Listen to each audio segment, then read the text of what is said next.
Uzspiesta palīdzība. Palīdzība no cilvēka. Cilvēks redz tikai sevi. Tas ir sāpīgi, kad kāds tavu dzīvi grib nodzīvot. Neuzprasot, kas svarīgs man, es izvēlējos tā. Tu redzi nodevību. Cilvēks tik mīļš, lai ievilinātu tīklos un izrīkotos kā pašam labāk. Tas ir tā vieglāk, savu pašu ego apmierināšana. Ir Dievs, kas redz un dziedina, tas nāk lēnām, tas atnāks, tikai lūdzu neuzbāzies, ļauj dzīvot man pašai. Dzejols, kas stiprinās, nesagraujams, uzplaukstošs, žēlastības laiks, ieej piepildījumā, un esi tur un aizej, nenovērsies no ceļa, kas uz pilnību ved.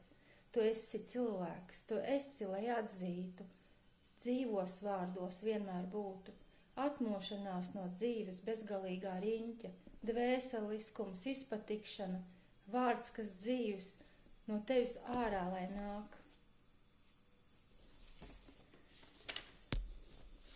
Vakar uzrakstīju šo dzejoli Uzspiesta palīdzība, un šajā dienā es rakstīju dzejoli,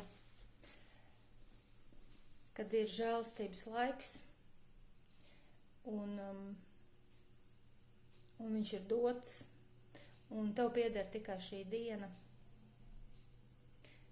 un tev ir laiks atgriezties, un tāpēc, ja tev ir grūtības un tev ir izmisums, tad saproti, ka tas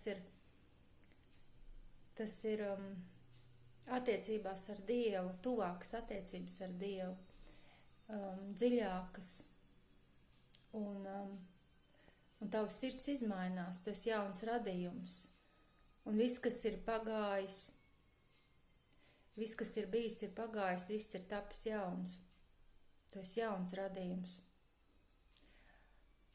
Un ciešanas tā rada izturību, pacietību, un pats galvenais ir izaugt un darīt visu mīlestībā.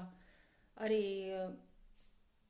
ja nav mīlestības, tad tie vārdi ir nesvarīgi. Mīlestība ir mūsos ir šī dzirkstele, mēs vienkārši radāmies no vārda. Vārds tapa miesa, un viss, kas ir radīts, tas jau ir